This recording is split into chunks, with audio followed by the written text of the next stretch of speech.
وما كان لمؤمن أن يقتل مؤمنا إلا خطأ ومن قتل مؤمنا خطأ فتحرير رقبة مؤمنة ودية مسلمة إلى أهله إلا أن يصدقوا فإن كان من قوم عدو لكم وهو مؤمن فتحرير رقبة مؤمنة وإن كان من قوم بينكم وبينهم ميثاق فدية مسلمة إلى أهله وتحرير رقبة مؤمنة فمن لم يجد فصيام شهرين متتابعين توبة من الله وكان الله عليما حكيما۔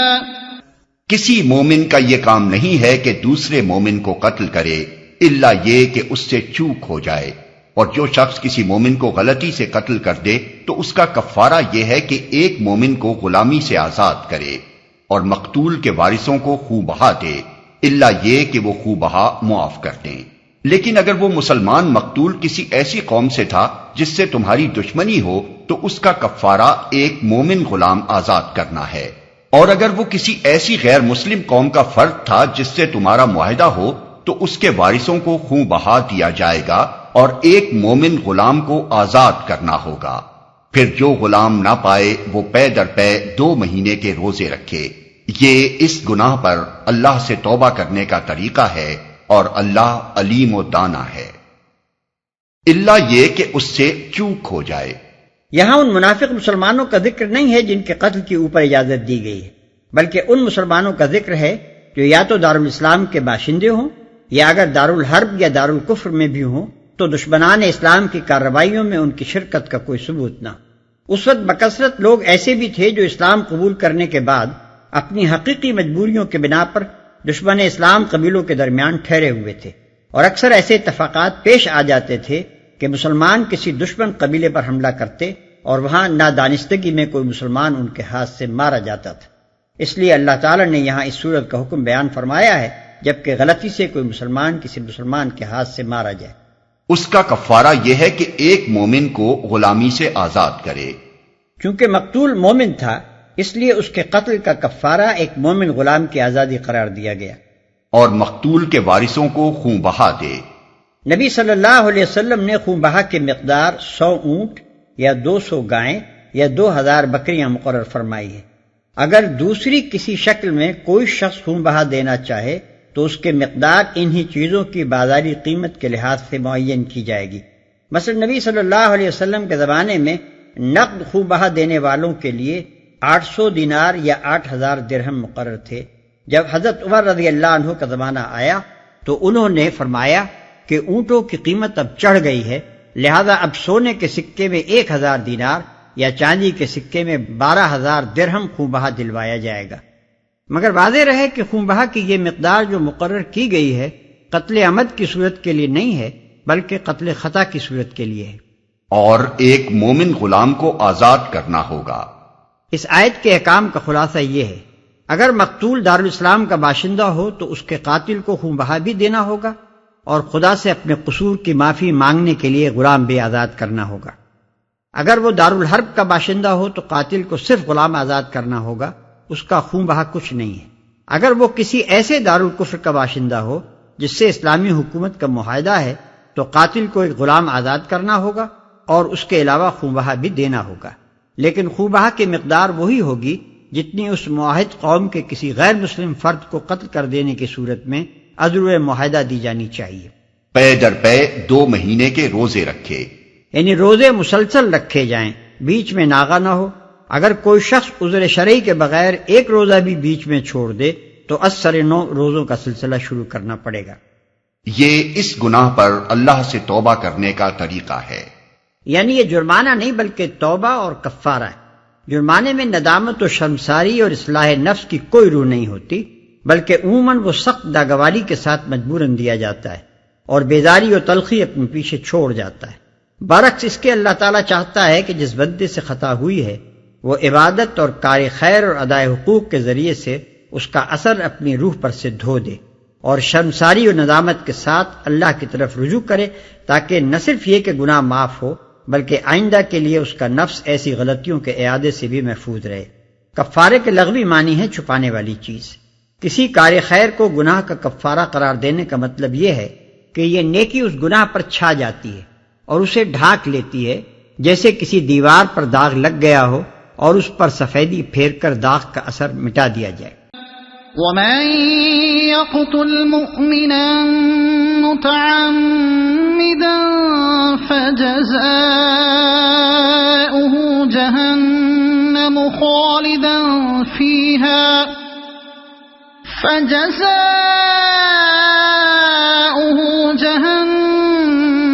خَالِدًا فِيهَا وَغَضِبَ اللَّهُ عَلَيْهِ وَلَعَنَهُ وَأَعَدَّ لَهُ عَذَابًا عَظِيمًا۔ رہا وہ شخص جو کسی مومن کو جان بوجھ کر قتل کرے تو اس کی جزا جہنم ہے جس میں وہ ہمیشہ رہے گا، اس پر اللہ کا غضب اور اس کی لعنت ہے، اور اللہ نے اس کے لیے سخت عذاب مہیا کر رکھا ہے۔ یا ایہا الذین آمنوا اذا ضربتم فی سبیل اللہ فتبینوا ولا تقولوا لمن القى الیکم السلام لست مؤمنا تبتغون عرض الحياة الدنيا فعند الله مغانم كثيرة كذلك كنتم من قبل فمن الله عليكم فتبينوا ان اللہ کان بما تعملون خبیرا۔ اے لوگو جو ایمان لائے ہو، جب تم اللہ کی راہ میں جہاد کے لیے نکلو تو دوست دشمن میں تمیز کرو، اور جو تمہاری طرف سلام سے تقدیم کرے اسے فوراً نہ کہہ دو کہ تو مومن نہیں ہے۔ اگر تم دنیاوی فائدہ چاہتے ہو تو اللہ کے پاس تمہارے لیے بہت سے اموال غنیمت ہیں، آخر اسی حالت میں تم خود بھی تو اس سے پہلے مبتلا رہ چکے ہو، پھر اللہ نے تم پر احسان کیا، لہذا تحقیق سے کام لو، جو کچھ تم کرتے ہو اللہ اس سے باخبر ہے۔ اسے فوراً نہ کہہ دو کہ تو مومن نہیں ہے۔ ابتدائی اسلام میں السلام علیکم کا لفظ مسلمانوں کے لیے شعار اور علامت کی حیثیت رکھتا تھا، اور ایک مسلمان دوسرے مسلمان کو دیکھ کر یہ لفظ اس معنی میں استعمال کرتا تھا کہ میں تمہارے ہی گروہ کا آدمی ہوں، دوست اور خیر خواہ ہوں، میرے پاس تمہارے لیے سلامتی و عافیت کے سوا کچھ نہیں ہے، لہذا نہ تم مجھ سے دشمنی کرو اور نہ میری طرف سے عداوت اور ضرر کا اندیشہ رکھو۔ جس طرح فوج میں ایک لفظ شعار یعنی پاس ورڈ کے طور پر مقرر کیا جاتا ہے، اور رات کے وقت ایک فوج کے آدمی ایک دوسرے کے پاس سے گزرتے ہوئے اسے اس غرض کے لیے استعمال کرتے ہیں کہ فوج مخالف کے آدمیوں سے ممیز ہوں، اسی طرح سلام کا لفظ بھی مسلمانوں میں شعار کے طور پر مقرر کیا گیا تھا۔ خصوصیت کے ساتھ اس زمانے میں اس شعار کی اہمیت اس وجہ سے اور بھی زیادہ تھی کہ اس وقت عرب کے نومسلموں اور کافروں کے درمیان لباس، زبان اور کسی دوسری چیز میں کوئی نمایاں امتیاز نہ تھا، جس کی وجہ سے ایک مسلمان سرسری نظر میں دوسرے مسلمان کو پہچان سکتا ہو۔ لیکن لڑائیوں کے موقع پر ایک پیچیدگی یہ پیش آتی تھی کہ مسلمان جب کسی دشمن گروہ پر حملہ کرتے اور وہاں کوئی مسلمان اس لپیٹ میں آ جاتا تو وہ حملہ آور مسلمانوں کو یہ بتانے کے لیے کہ وہ بھی ان کا دینی بھائی ہے، السلام علیکم یا لا الہ الا اللہ پکارتا، مگر مسلمانوں کو اس پر یہ شبہ ہوتا تھا کہ یہ کوئی کافر ہے جو محض جان بچانے کے لیے ہیلا کر رہا ہے، اس لیے بسا اوقات وہ اسے قتل کر بیٹھتے تھے اور اس کی چیزیں غنیمت کے طور پر لوٹ لیتے تھے۔ نبی صلی اللہ علیہ وسلم نے ایسے ہر موقع پر نہایت سختی کے ساتھ سرزنش فرمائی، مگر اس قسم کے واقعات برابر پیش آتے رہے۔ آخر کار اللہ تعالیٰ نے قرآن مجید میں اس پیچیدگی کو حل کیا۔ آیت کا منشا یہ ہے کہ جو شخص اپنے آپ کو مسلمان کی حیثیت سے پیش کر رہا ہے اس کے متعلق تمہیں سرسری طور پر یہ فیصلہ کر دینے کا حق نہیں ہے کہ وہ محض جان بچانے کے لیے جھوٹ بول رہا ہے۔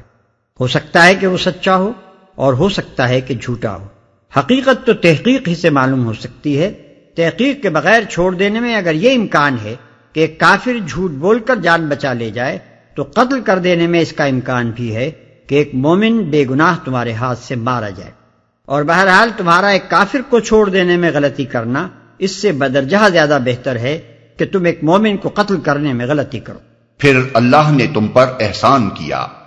یعنی ایک وقت تم پر ایسا گزر چکا ہے کہ انفرادی طور پر مختلف کافر قبیلوں میں منتشر تھے، اپنے اسلام کو ظلم و ستم کے خوف سے چھپانے پر مجبور تھے، اور تمہارے پاس ایمان کے زبانی اقرار کے سوا اپنے ایمان کا کوئی ثبوت موجود نہ تھا۔ ابھی اللہ کا احسان ہے کہ اس نے تم کو اجتماعی زندگی عطا کی اور تم اس قابل ہوئے کہ کفار کے مقابلے میں اسلام کا جھنڈا بلند کرنے اٹھے ہو۔ اس احسان کا یہ کوئی صحیح شکریہ نہیں ہے کہ جو مسلمان ابھی پہلی حالت میں مبتلا ہیں ان کے ساتھ تم نرمی اور رعایت سے کام نہ لو۔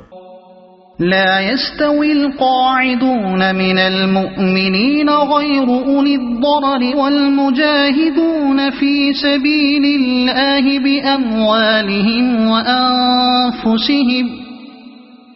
فضل الله المجاهدين بأموالهم وأنفسهم على القاعدين درجة وَكُلًّا وَعَدَ اللَّهُ الْحُسْنَى وَفَضَّلَ اللَّهُ الْمُجَاهِدِينَ عَلَى الْقَاعِدِينَ أَجْرًا عَظِيمًا دَرَجَاتٍ مِّنْهُ وَمَغْفِرَةً وَرَحْمَةً وَكَانَ اللَّهُ غَفُورًا رَحِيمًا۔ مسلمانوں میں سے وہ لوگ جو کسی معذوری کے بغیر گھر بیٹھے رہتے ہیں اور وہ جو اللہ کی راہ میں جان و مال سے جہاد کرتے ہیں، دونوں کی حیثیت یکساں نہیں ہے۔ اللہ نے بیٹھنے والوں کی بنسبت جان و مال سے جہاد کرنے والوں کا درجہ بڑا رکھا ہے، اگرچہ ہر ایک کے لیے اللہ نے بھلائی ہی کا وعدہ فرمایا ہے، مگر اس کے ہاں مجاہدوں کی خدمات کا معاوضہ بیٹھنے والوں سے بہت زیادہ ہے۔ ان کے لیے اللہ کی طرف سے بڑے درجے ہیں اور مغفرت اور رحمت ہے، اور اللہ بڑا معاف کرنے والا اور رحم فرمانے والا ہے۔ یہاں ان بیٹھنے والوں کا ذکر نہیں ہے جن کو جہاد پر جانے کا حکم دیا جائے اور وہ بہانے کر کے بیٹھ رہے ہیں، یا نفیر عام ہو اور جہاد فرض عین ہو جائے پھر بھی وہ جنگ پر جانے سے جی چرائیں، بلکہ یہاں ذکر ان بیٹھنے والوں کا ہے جو جہاد کے فرض کفایہ ہونے کی صورت میں میدان جنگ کی طرف جانے کے بجائے دوسرے کاموں میں لگے رہیں۔ پہلی دو صورتوں میں جہاد کے لیے نہ نکلنے والا صرف منافق ہی ہو سکتا ہے، اور اس کے لیے اللہ کی طرف سے کسی بھلائی کا وعدہ نہیں ہے، الا یہ کہ وہ کسی حقیقی معذوری کا شکار۔ بخلاف اس کے یہ آخری صورت ایسی ہے جس میں اسلامی جماعت کی پوری فوجی طاقت مطلوب نہیں ہوتی بلکہ محض اس کا ایک حصہ مطلوب ہوتا ہے۔ اس صورت میں اگر امام کی طرف سے اپیل کی جائے کہ کون سرباز ہیں جو فلاں مہم کے لیے اپنے آپ کو پیش کرتے ہیں، تو جو لوگ اس دعوت پر لبیک کہنے کے لیے اٹھ کھڑے ہوں وہ افضل ہیں بنسبت ان کے جو دوسرے کاموں میں لگے رہیں، خواہ وہ دوسرے کام بھی بجائے خود مفید ہی ہوں۔